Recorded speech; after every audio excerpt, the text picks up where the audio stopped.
जय हिंद, वंदे मातरम और जय श्री राम।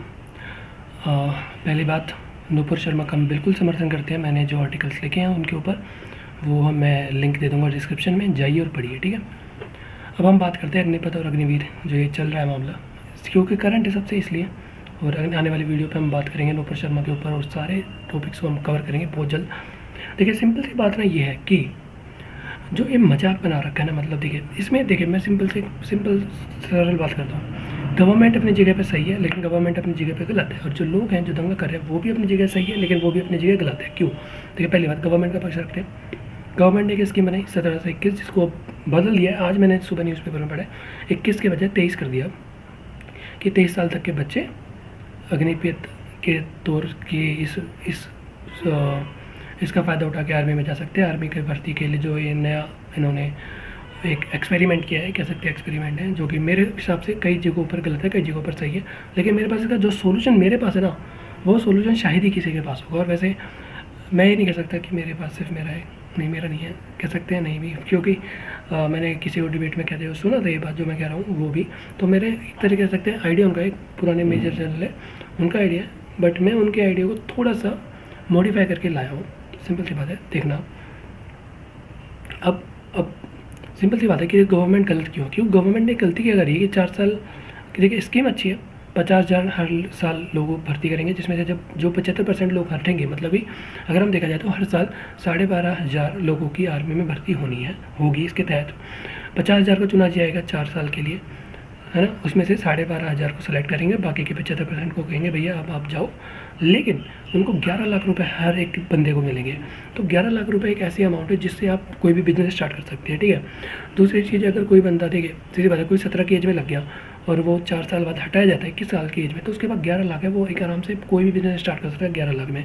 अगर हम देखेंगे इस देश में स्टार्टअप्स हुए हैं जो तो 1-1, 2-2 लाख रुपए में स्टार्टअप्स किया है लोगों ने, तो 11 लाख तो बहुत बड़ी अमाउंट है। उसके बाद वो चाहे तो आगे और चीज़ों की तैयारी कर सकता है। लेकिन अब मान लो कोई 21 की एज में लगता है तो वो 25 की एज में हटेगा, तो उसके बाद भी उसके पास 11 लाख होंगे, जो कि बहुत बड़ी बात है। एक मतलब 25 साल के बच्चे के पास 11 लाख रुपये अमाउंट पड़ा है, तो वो उससे एक बिजनेस स्टार्ट कर सकता है। तो ये फ़ायदा है गवर्नमेंट का, ठीक है। ये अच्छी बात नहीं लगी कि उनको टेम्परेरी तौर पर रखा जा रहा है, क्योंकि आर्मी में जाना भर्ती, मतलब इंडिया एक ऐसा देश है जहाँ पर लोग आर्मी में जाने के लिए मरते हैं। पूरी दुनिया में लोग कहते हैं नहीं मैं आर्मी में नहीं जाऊँगा, भैया मेरे को अपने घर पे रहना है, लेकिन इंडिया कहता है भैया मेरे को आर्मी में जाना है, मैं आग लगा दूंगा देश में अगर मेरे को आर्मी में नहीं जाने दिया तो। ऐसा पागलपन आर्मी के लिए होगा कहीं पे नहीं हो सकता। इसलिए हमें रिस्पेक्ट करनी चाहिए उन लोगों की जो आर्मी में जाना चाहते हैं, ठीक है। पर मेरे को उनसे एक शिकायत है कि भैया आप देश में आग मत लगाओ, क्योंकि अगर हम सीधी सी बात करेंगे, फंडामेंटल राइट्स हमारे पास होता है, लेकिन फंडामेंटल ड्यूटीज़ भी हमारे पास होती है। उस ड्यूटीज़ की अगर हम देखेंगे तो उसमें ड्यूटीज़ जो हमारे पास है उसमें लिखा हुआ है साफ कि हमें पब्लिक प्रॉपर्टी को बचाना है। अब पब्लिक प्रॉपर्टी को जला रहे हो, जो कि एक समझ के परे है। अब गवर्नमेंट दूसरी जगह, गवर्नमेंट गलत है। गवर्नमेंट सिंपल सी अगर एक सॉल्यूशन लाती इसमें कर दे कि जो लोग इसमें से हटाए जाएंगे 75%, उन 75% को हम पुलिस में और सीआरपीएफ में जॉब देंगे, और सीआरपीएफ और पुलिस की जो भर्तियाँ होती है उसमें एक परसेंटेज निकाले कि भाई 20%, 30% हर राज्य में, कि 30% लोग वही होंगे जो इस अग्निवीर है वही पुलिस में जाएंगे, अग्निवीर है वही सीआरपीएफ में जाएंगे, जो आर्मी से हटाए गए हैं 11 लाख रुपए देकर।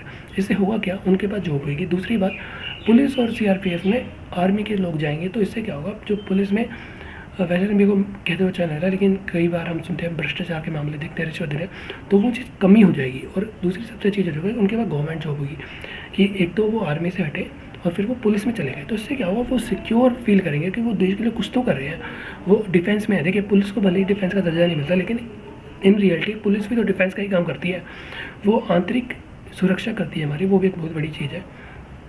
तो ये चीज़ होगी इसके बाद। लेकिन ऐसा नहीं है कि गवर्नमेंट ने सिर्फ यही बेकार ही काम किया, गवर्नमेंट ये काम अच्छा किया कि उनको प्राथमिकता दी जाएगी। जैसे अगर वो सीआरपीएफ का कोई जो और भी कोई अन्य वो जॉब के लिए अप्लाई करते हैं, जो भी जैसे पुलिस में हो गया, सीआरपीएफ में हो गया, या और किसी में, तो उनको एक प्राथमिकता मिलेगी, उनको एक एडवांटेज मिलेगी कि भैया तुम अग्निवीर थे, हमारे पास ट्रेनिंग ऑलरेडी है, तुम हमें रखो, ठीक है।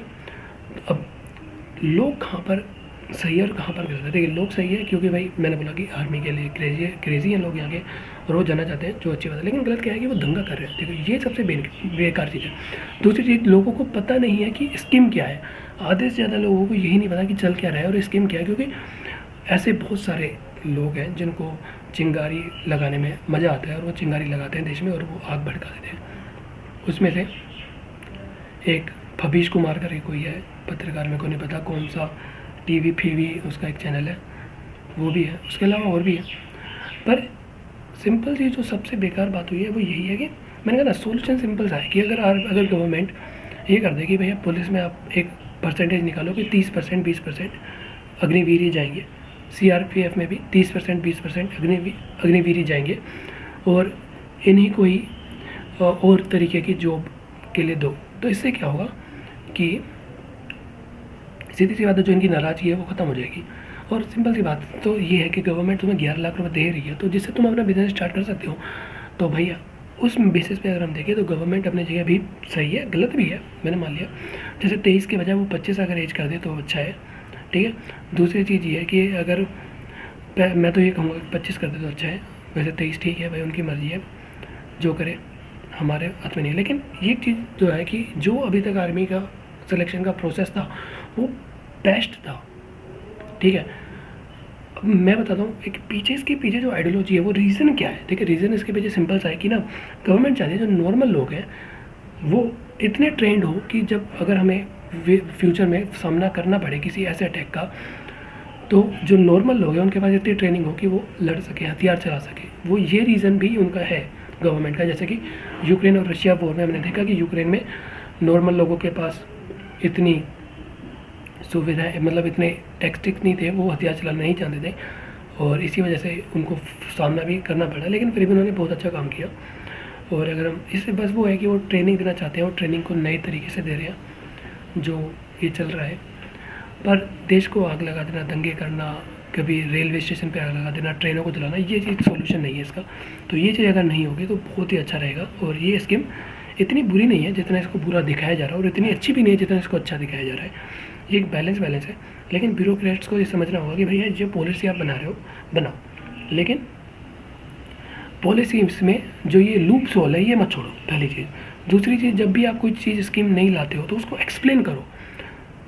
तीसरी चीज़, आप जो भी एंटी स्टेब्लिशमेंट के चैनल्स है, जो भी ऐसा चैनल है जो आपको लगता है कि वो आपके इसका दुरुप्रचार करेंगे, वहाँ पर गवर्नमेंट के वहाँ पे जो गवर्नमेंट के जो लोग हैं उनको जाना चाहिए। स्पेशल जैसे रवीश कुमार जी हैं, उनके पास जाए, उनके प्राइम टाइम शो का हिस्सा बने और एक्सप्लेन करें। और रवीश कुमार को आप सीधा इंटरव्यू दीजिए कि भैया आप अपने क्वेश्चन लाइए, हम आपको जवाब देंगे। क्योंकि जब तक आप जो आपके खिलाफ है उनके इंटरव्यू दीजिए और ख़त्म हो गया बात। फिर आप ये नहीं कह पाएंगे कि आपको मौका बोलने का मौका। देखिए सीधी सी बात ये है कि देश में न्यूज़ चैनल्स हैं, चाहे वो सो कॉल्ड गोदी मीडिया हो, चाहे वो so called anti national media हो, चाहे वो कुछ भी हो, एट दी एंड वो देश में अपने काम कर रहे थे कि हर आइडियोलॉजी अपनी जगह पर सही होती है, ठीक है। अगर मैं नेशनलिस्ट हूँ तो मेरे लिए नेशनलिज्म बेस्ट है, कोई कम्युनिस्ट है तो उसके लिए कम्युनिज्म बेस्ट है, कोई कैपिटलिस्ट है तो उसके लिए कैपिटलिज्म बेस्ट है। तो ये डिपेंड करता है कि हम कैसे सोचते हैं। लेकिन इसका मतलब ये नहीं कि हम बोलने का अधिकार किसी को ना दें। सबकी बात सुनी जाएगी, सबकी बात बोली जाएगी, सबकी सवालों का जवाब दिया जाएगा। और जब तक ये गवर्नमेंट ऐसा नहीं करती है कि अपने मतलब सिंपल सी बात है ना कि डायरेक्ट भैया जो भी आपको लगता है कि ये आपके खिलाफ दुष्प्रचार करेंगे, उनके से सीधा कॉन्टैक्ट रखो, उनके प्राइम टाइम में जाओ और बोलो कि भैया हम आपके पास आ रहे हैं, आप अपने सवाल दिखाइए। और इसमें फिर उन वो लोग हैं जो सवाल पूछ रहे हैं, उनका भी ये कर्तव्य है कि वो सवाल पूछे बजाय एलिगेशन लगाने के। देखिए सवाल पूछना और एलिगेशन लगाना दो अलग अलग चीज़ें हैं। और मैंने अक्सर देखा है कि वो सवाल कम पूछते हैं, एलिगेशन ज़्यादा लगाते हैं, और वो सीधा और एलिगेशन लगाते लगाते फैसला सुना देते हैं, तो वो भी गलत है। तो ये चीज़ों को समझिए और देश में शांति बनाए रखिए। और पब्लिक प्रॉपर्टी को जलाना बहुत वाहियात चीज़ है। मतलब आप देश के कॉन्स्टिट्यूशन को कम से कम इतना तो देखिए, अगर आपको फंडामेंटल राइट्स है तो फंडामेंटल ड्यूटीज़ भी है। और अगर आप फंडामेंटल ड्यूटीज़ को फॉलो नहीं करेंगे तो आप किस बेसिस पर फंडामेंटल राइट्स मांग रहे हैं? ये तो मतलब बिल्कुल समझ के परे है मेरे। मतलब ये बिल्कुल ऐसा कि मैं दुकान पर जाऊँ और मैं बोलूँ कि मुझे सामान चाहिए और सामान नहीं मिला तो मैं दुकान जला के आ गया कि भैया मुझे सामान नहीं मिला, मैं दुकान जलाऊँगा। ये तो मतलब लॉजिक लगाओ यार, आप देश में आग लगा रहे हो, हद है यार। मतलब ये तो मतलब बिल्कुल समझ के परे, यू नो 2.0 रोबोट 2.0 में डायलॉग था, it is beyond science, so it is beyond constitution, we will burn the country, we will burn the cities, we will burn this railway station. और एक चीज़ और मैंने देखिए आप प्रदर्शन कर रहे हैं, आप रेलवेज की प्रॉपर्टीज़ को नुकसान पहुंचा रहे हैं, पब्लिक प्रॉपर्टीज़ को नुकसान पहुंचा रहे हैं। इवन मैंने देखा कि दुकानों को लूटा गया और दुकानों को जलाया गया। तो भैया मेरे को ये बात आप बताइए कि जो दुकान वाला था, जिसकी दुकान को आपने लूटा, जिसकी दुकान को आपने जलाया, वो आपके बाप की दुकान दी गया जिसको आपने लूट लिया और जला दिया। तीसरी चीज़ में एक चीज़, और मेरी एक गुजारिश हो रहा है लोगों से जो ये सुसाइड कर रहे हैं ना बिना फालतू में, मैंने बहुत सारे लोग देखे हैं सुसाइड कर रहे हैं। भैया क्यों कर रहे हो, मतलब क्यों कर रहे हो? पर इसमें गवर्नमेंट का एक फॉल्ट है। गवर्नमेंट ने जो पेपर जो पेंडिंग थे उसको बिल्कुल कैंसिल कर दिया, वो गलत किया। जो लोगों का फिजिकल क्लियर हो चुका था, उनके पेपर बच रहे थे, वो पेपर लीजिए। और जो स्कीम है, ये स्कीम को अगले साल से लागू कीजिए, इस साल से मत थोपिए ये भी। और फिर सबसे बड़ी बात है बीजेपी के, तो भैया पता नहीं कौन सा खड़ा बाल है, इनको चुल मस्ती रहती है कुछ ना कुछ नया करने की, और पता नहीं क्या है। और सबसे बड़ी बात यह है कि इस देश में ये जो सबसे ये एनआरसी हुआ है ना, कि ये शाहीन बाबू है, जब से तो सिंपल सी बात है, कोई भी गवर्नमेंट कुछ भी स्कीम ला दी है, लोग सड़कों पे, भैया हम तो देश जलाएंगे पहले, हम तो देश जलाएंगे पहले। तो ये चीज़ बंद कीजिए, ठीक है। देश जलाने वाला आपको देश जलाने, मतलब आपको देश जलाने का हक नहीं है। और मैं एक सिंपल सी बात बताता हूँ आपकी, जो लोग ये देश जलाने के काम कर रहे हैं उनके खिलाफ ऐसा एक्शन लीजिए कि उनके कोई फंडामेंटल राइट्स ही ना हो, क्योंकि they are not following the fundamental duties. और ये सिंपल सा क्लियर करना चाहिए पड़ेगा गवर्नमेंट को कि अगर आप फंडामेंटल ड्यूटीज़ को फॉलो नहीं करते हैं तो आपको फंडामेंटल राइट्स नहीं मिलेंगे। सिंपल और क्लियर, बस ये रखिए। और जो मैंने कहा कि गवर्नमेंट को कम से कम अपना पक्ष ऐसे रखना पड़ेगा, जैसे अगर हम पिछली बार के जो किसान आंदोलन था, वो आपने एट द एंड वो बिल्स को वापस ले लिया। मतलब मेरे तो समझ ही नहीं आया भैया, पहले आपने हम जैसा को, नहीं मेरा कोई रोल नहीं था भैया, मेरे पास कोई नहीं आया कि जाके हमें बचाओ। मतलब पहले हम जैसे लोगों ने आपको समर्थन दिया, आपके लिए वीडियोस बनाई, आपको एक साइकोलॉजिकल प्रोटेक्शन दिया, उसके बाद आपने वो बिल वापस लेके हमारे पीठ पर जो छुरा घोपा जिसका निशाना भी है भैया, वो गलत है। और दूसरी बात, उसमें आपने सिर्फ एक गलती कर दी, इसमें गलती आपने सिर्फ ये कर दी कि आप एक्सप्लेन नहीं कर पाते कि आपकी स्कीम क्या है। और बीजेपी के साथ सबसे बड़ी प्रॉब्लम ही ये है कि वो एक्सप्लेन नहीं कर पा रही है कि उन्होंने स्कीम क्या लाया है। उनको ये नहीं पता कि स्कीम लाए क्या है और कैसी स्कीम है, और वो कैसे एक्सप्लेन करेंगे। तो भैया जब तक अगर आप एक्सप्लेन नहीं कर सकते ना तो स्कीम मत लाइए। और नहीं तो भैया आपको एक्सप्लेन करने जैसे के लिए हम जैसे को हायर कीजिए, हमें इस्टेब्लिशमेंट का मौका बनने के लिए दीजिए, बनने का मौका दीजिए, और हमें अपने स्पोक्स पर्सन्स बना लीजिए जो कम से कम बातों को एक्सप्लेन तो कर पाए। तुम्हारे पास कोई लॉजिक नहीं है, तुम चीज़ों को समझ नहीं पाते, तुम अलग तरीके से। और इसमें अपोजिशन का ये सिंपल सी बात ये कहूँगा मैं अपोजिशन के लिए कि भैया लोगों को भड़काओ मत बिना फालतू में, ठीक है। बिना फालतू में मत भड़काओ कि भैया तुम जाके चला दो और मैं बेच दी। मतलब मैंने एक देखा, एक बंदे को मेरे व्हाट्सएप पे मैंने स्टेटस देखा का, वो कह रहा कि पहले किसान बेचते थे अब आर्मी बेचती। भैया आर्मी को नहीं बेचा है, ठीक है। तरीके होते हैं, चेंजेस करने पड़ते हैं। और वो कहते हैं ना कि हम चेंजेस करते हैं, वही तो एक वे ऑफ लाइफ है। मतलब देखिए ना, एक टाइम था हम पेड़ों के नीचे पेड़ों की हवा पे रहते थे, आज लोग AC चलाते हैं। तो हमने पेड़ों को बेच दिया क्या? नहीं बेचा भैया, वो था चेंजेस हो गई। तो चीज़ें चेंजेस होती है, उस समय पर बदलाव जरूरी होता है, ये प्रकृति का नियम है और यही देश चलाने का नियम है। अगर हर चीज़ को सेम रहे, मतलब एक टाइम था जब लोग पेन से पेपर से काम करते थे, अब फिर बाद में लैपटॉप पे काम करने लगे ना, तो इसका मतलब ये है कि पेन और पेपर को बेच दिया, ख़त्म कर दिया। नहीं है, बदलाव लाए हैं, तो ये कोई बदलाव है, इसको एक्सेप्ट करो। एक्सेप्ट नहीं कर सकते तो देश में जलाओ। क्वेश्चन पूछो, अगर आप 9वीं क्लास की NCERT की बुक पढ़ेंगे तो उसमें 3rd चैप्टर नंबर है जो पॉलिटिकल साइंस की जो बुक है, उसमें साफ लिखा हुआ है कि जो भीमराव अम्बेडकर ने उसने लिखा था कि protest is not allowed in a democratic country. अगर आपको कोई भी कानून से प्रॉब्लम है तो जाके लीगल एक्शन लीजिए। और मैं चैलेंज देता हूँ किसी भी बंदे को, जाके पढ़ लिए 9वीं क्लास की बुक। अगर आपको नहीं पता, मेरे पास अभी बुक एट दी प्रेजेंट नहीं है, वरना मैं वो लेके आपको पेज नंबर दिखा देता। ठीक है, तो हम बस इतना ही बोलेंगे भैया, इससे ज़्यादा लंबी वीडियो नहीं चाहिए, 15 मिनट की वीडियो होने वाली है। तो जय हिंद, वंदे मातरम और जय श्री राम। हम बात करेंगे अगली वीडियो में। अगली वीडियो नुपुर शर्मा के ऊपर आएगी भैया, देखना। और मेरे आर्टिकल जो मैंने लिखे हैं नुपुर शर्मा के ऊपर, उसके लिंक्स हम देंगे डिस्क्रिप्शन बॉक्स पे और पिन कमेंट में, जाके पढ़ना, जरूर पढ़ना और शेयर करना। वो शेयर करने का रीज़न है कि वो सारे आर्टिकल्स इंग्लिश में है, उसकी जो रीच है, मैं चाहता हूँ कि उसको रीच इंटरनेशनल हो, क्योंकि अगर हम इंटरनेशनली उस ऐसे आर्टिकल्स की रीच करेंगे तो इंटरनेशनली हम अपनी बात को रख पाएंगे। क्योंकि प्रॉब्लम सबसे बड़ी पता है क्या है, कि हिंदू समाज अपनी बात को रख ही नहीं पा रहा अभी तक।